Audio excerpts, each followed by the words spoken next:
Hello and welcome to the Business Standard Morning Show. I'm Vinu Sandhu. Let's take a look at the stories for the day.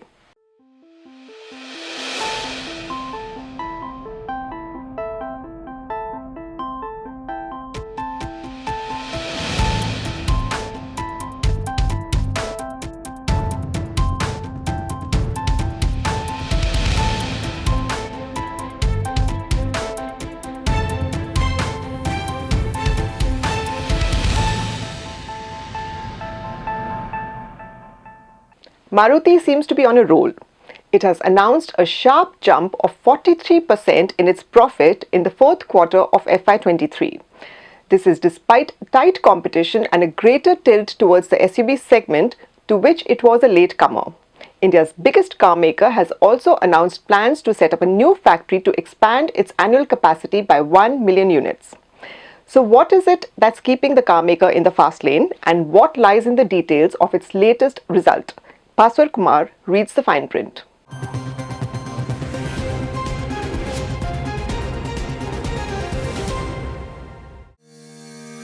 It was December 1983. Delhi's Harpal Singh, an Indian Airlines employee, received the keys to the first Maruti 800 from the then Prime Minister Indira Gandhi.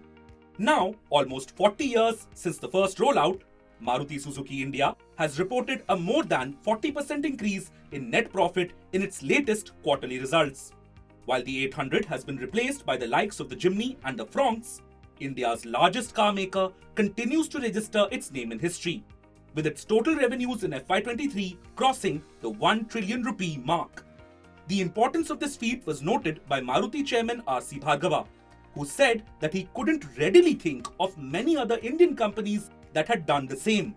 So, what's continuing to make Maruti tick after all these years? In the immediate term, it's relatively improved volumes and improved realization. On the back of this, Maruti Suzuki India reported a 42% year-on-year increase in net profit at 2,670 crore rupees in the fourth quarter of FY23. The recovery in car sales and the easing in supply chain disruptions helped. For the full year, the company's bottom line more than doubled to 8,211 crore rupees from a year earlier. Meanwhile, total income surged 33% to 1.19 trillion rupees in FY23. Let's drive through the details behind this result. The 21% year-on-year growth in the car maker's net sales contributed to the almost similar percentage jump in its revenue from operations in Q4 FY23. And the operating margin increased by 138 basis points year-on-year at almost 11%. The key favorable factors were improved capacity utilization on the back of higher volumes, improved realization from the market, favorable forex movement, and finally, some cost reduction efforts. Quarter on quarter as well as year on year, their PAT to sales have expanded very handsomely.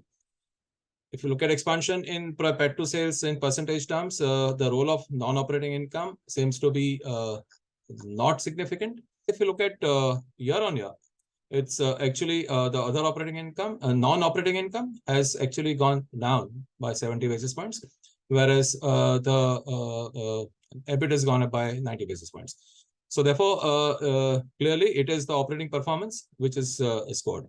The fact that the average selling price of its vehicles jumped 15% year-on-year in Q4 FY23 at almost 6 lakh rupees couldn't have hurt either. The car maker also appears to be catching on to the changing trends. Maruti chairman Bhargava recently said that his company did not anticipate growth in the small car segment going forward. But the slowdown was not giving him sleepless nights because the company was performing well. He said the market had shifted towards sports utility vehicles and the company would do likewise with its plans to launch multiple SUVs during the current financial year. Maruti has also been slow in the electric vehicle segment. Hyundai, Tata Motors and Mahindra have already launched EVs in India, while Maruti is yet to drive into that space. But the automaker has plans to introduce 6 different models of EVs by the end of 2030, which will largely be in the SUV category. New models, and especially in the SUV space, the pricing actually affords for greater return on per vehicle in terms of profitability. So if those vehicles where there is a greater return or profitability, those numbers go up, in this case, like the SUV segment, then the overall profitability of the company would rise. Maruti has also announced plans to set up a new plant to expand its annual capacity by 1 million units, since its existing capacity of 1.3 million is fully utilized. Meanwhile, another plant in Haryana with a proposed capacity of 1 million units is already under construction. On a separate note, Maruti witnessed an almost 9% increase in exports in FY23, reaching almost 260,000 units. Bhargava was optimistic that exports could reach 750,000 units by 2030. The strategy would be to actually increase the amount of vehicles that they produce and increase the range of vehicles and plug the gaps that they have so that they retain at least the current market share which they have, if not improve it. The bullishness comes from the strategy to maintain their market share and knowing that they have a good response to the different models. The Jimmy had a very good reception, if you look at it. And then also in markets that they are overseas, looking at consolidating that position by increasing volumes. But there are challenges ahead too. Maruti's rivals have well-developed EV plans. Even as the compact SUV segment achieved record volumes of over 1 million units in FY23, Tata Motors secured the top position in the segment, with close to a third of the market share in that period. Meanwhile, Maruti's domestic market share in terms of volumes stood at 41% in FY23.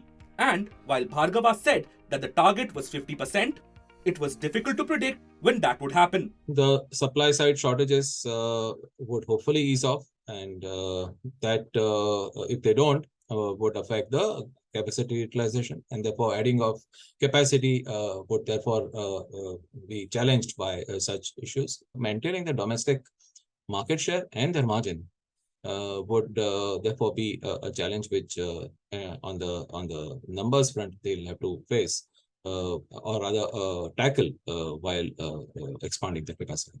In the longer run, experts say that what makes Maruti tick is that it has a strong Indian content. And while it doesn't rely on Japanese inputs as much as it once did, it still benefits from the best of that country's work ethics, frugality, and cost consciousness.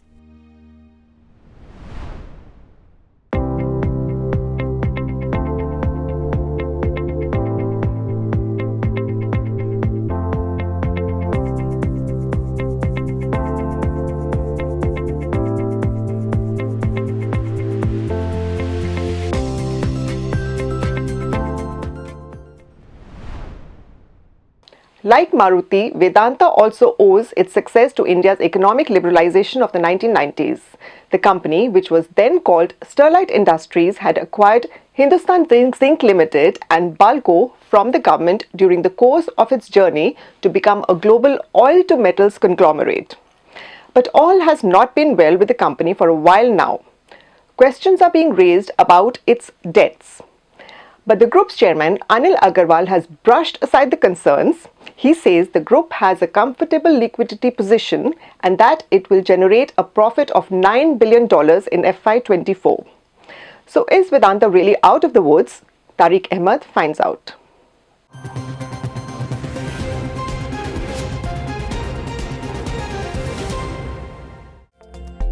London-headquartered Vedanta Resources Limited, the parent company of Mumbai-listed mining giant Vedanta Limited, has been trying to assuage the concerns of investors around its debts for a while now. And the investors' anxiety grew manyfold after the turmoil in Adani Group, which many experts believed was over-leveraged. In a recent interview given to a business daily, Vedanta Resource Limited chairman Anil Agarwal said that his company was very, very comfortable and that there have been disproportionate talks about its debts. The 69-year-old billionaire added that the company is well positioned to meet its debt obligations and the concern around being over-leveraged was misplaced. The company has said this week that it has paid all its maturing loans and bonds due in April, and with it, the conglomerate claimed to have reduced its gross debt by a further $1 billion. With this, the company's gross debt has now fallen to $6.8 billion, down from $7.8 billion as of March end. The company said in a statement that the debt was lower by $2.9 billion from $9.7 billion recorded as of March end 2022. On March 28th, Vedanta Resources announced its fifth interim dividend of 20.50 rupees per equity share. This amounts to a total of 7,621 crore rupees. But Vedanta Resources has annual debt maturities of about $3 billion each in FY24 and FY25, and it has high near-term maturities of $1.7 billion in the first quarter of FY24. And according to CRISIL Ratings, the company was in talks with the lenders to refinance the upcoming maturities of Q1 FY24. Vedanta Resources has also been trying to raise funds from other sources. Its effort to sell its zinc units in Africa to Hindustan Zinc Limited failed after the Indian government, which owns 29.54% stake, raised a red flag. Vedanta was expecting to raise $2.98 billion through it. The company holds a 64.92% equity share of Hindustan Zinc. According to reports, the government believes that the deal will undermine its efforts to realize maximum value from a planned sale of a part of its stake. Reports also suggest that the government is also not interested in a cashless method for acquiring Vedanta Resources zinc units in Africa. The bond prices of Vedanta Resources were also going down over a period of time, causing a cash flow mismatch. Whatever liquidity was available, they have taken out as much as possible. And now if you look at the commodities market, whether it's metals or oil, I mean, they had a very good run till March 2022. In fact, last quarter of FY22 was probably the best. And since then, we have seen a downswing. So, I mean, although it's not alarming, but the situation is not very comfortable as such. And to top all this, they have announced some mega projects. Among them, you have the Foxconn Vedanta chip JV, where again they're talking of revenue by FY27, which means a decently large amount of cash flow is required more or less immediately for the capex. Again, the question is where will all this come from? So I believe there would be some difficult decisions to take, whether it will cost them in terms of the existing business growth or the new ones. I think only time will tell. Adding to that, Vedanta has been proceeding with their ambitious semiconductor manufacturing joint venture in Gujarat with Taiwan's Foxconn. The $20 billion project needs $5 billion in the first phase, and to that, Vedanta will be contributing $1.5 to $2 billion. Vedanta Limited has pledged 2.44% shares of Hindustan Zinc Limited as a collateral to a whale term loan of 1,500 crore rupees. Another promoter of Vedanta Limited, Vedanta Netherlands Investments (BV), has trimmed its Vedanta Limited stocks worth 1,600 crore rupees. Market analyst Amrish Baliga says the challenge for Vedanta Group will be raising funds at a decent cost. I don't think it's a problem raising funds, but raising funds at a decent cost, I think that's a question mark which we'll have to see. Because the cash cows of this group like Hindustan Zinc and the listed Vedanta have been milked completely. And I mean, how they bridged the balance gap has to be seen. But then if you, look at, go back the last 2-3 decades, and if one has tracked the promoter of the Vedanta group, I think this is not the first time that they have been in a tight spot. They have the knack of overcoming challenges. And again, there's a hope this time too that they would be able to wade through that. However, till then, I think investors will be a bit wary and there could be pressure on the stock. Meanwhile, Hindustan Zinc has now turned from a debt-free company to an indebted one in FY23 for the first time in more than 2 decades. The country's top zinc and silver producer gave away all its accumulated cash reserves through a special dividend last fiscal. So the question is, will HZL continue to be the cash cow of Vedanta Group? In the long run, ensuring a smooth liquidity flow for the upcoming cash incentive projects will indeed be a challenge for the conglomerate. The month of May has traditionally been negative for global markets. This is when fund managers and investors usually sell and go away to enjoy their summer break. But Indian markets have mostly proven this wrong in the past 10 years. Will this year be any different? Puneet Wadhwa spoke to analysts on what lies ahead for the markets.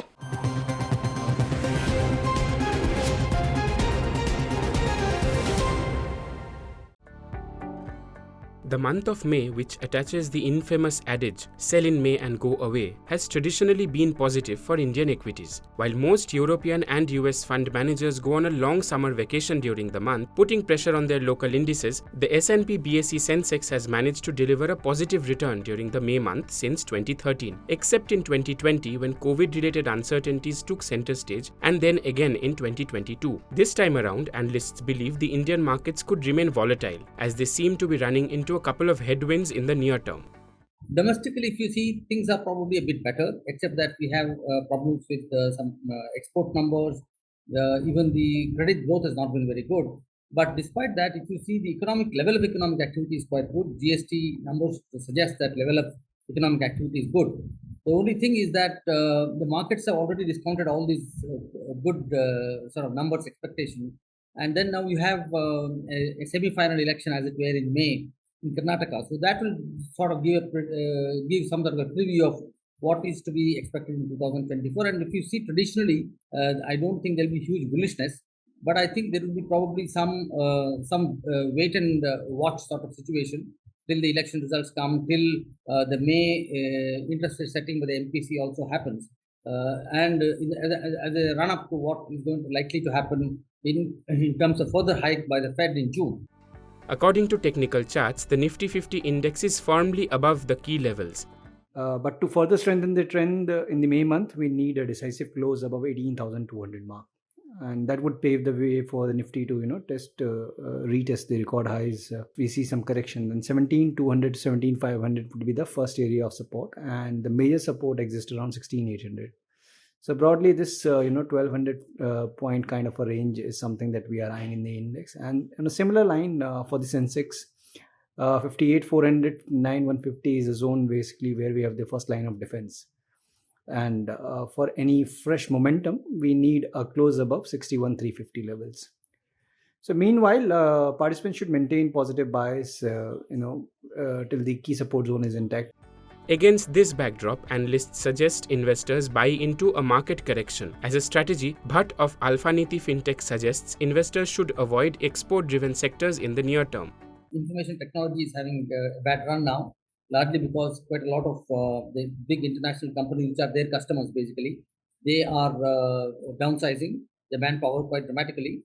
And in that sort of situation, unlikely to our Indian IT companies are unlikely to get huge orders, and even sustenance of the current orders they're working on also is probably slightly nebulous.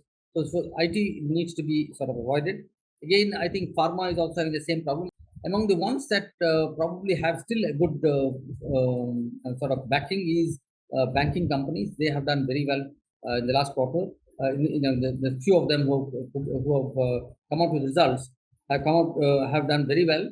And we expect that that will probably be repeated across the board. So most of the banks will do well.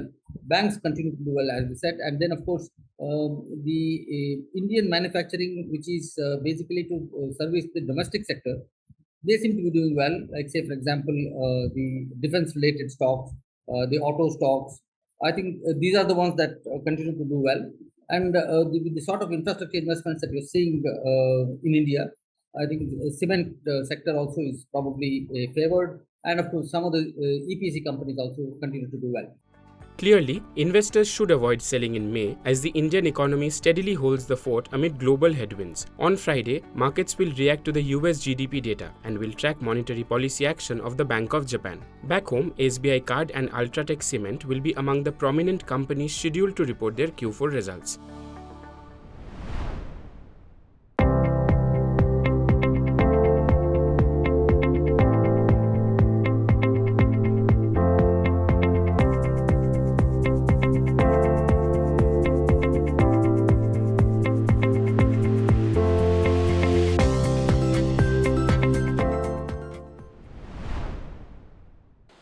telecom companies, meanwhile, are likely to report moderation in Q4 earnings. Lack of a significant tariff hike is one of the reasons. Meanwhile, Vodafone Idea recently approached TRAI, alleging that Reliance Jio and Bharti Airtel were engaged in predatory pricing with their 5G offers. This is not the first time that such an accusation has been made in the sector. The question is, what is predatory pricing? We explain in this segment.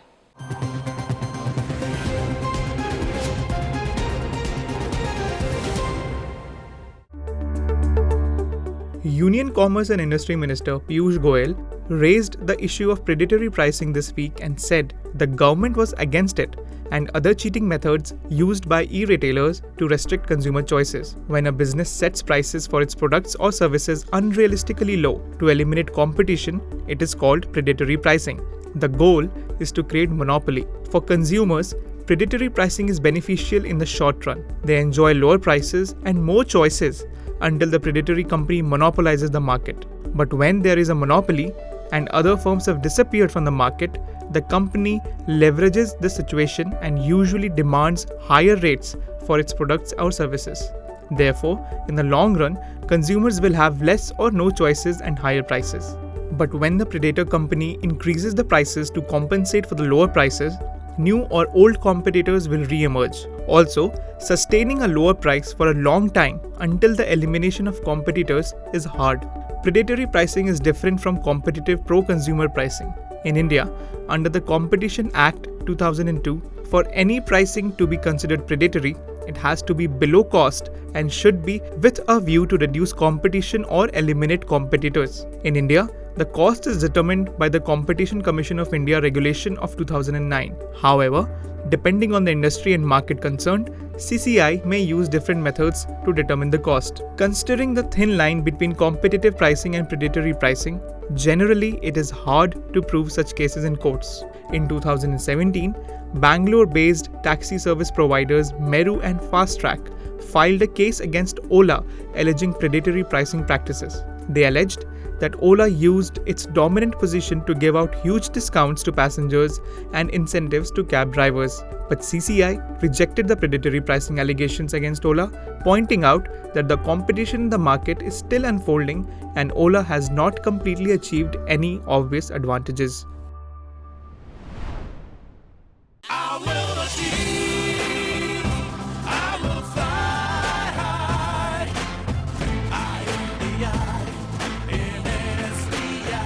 I'm backed by the nation's trusted bank, SBI, the banker to every Indian. In the past, Walmart has also been accused of predatory pricing. In 1993, a court had asked it to stop selling drugs and health and beauty products below the cost. This was after some stores accused the company of undercutting them. That's all for today. For more news and analysis, please log into our website business-standard.com. Thank you for watching.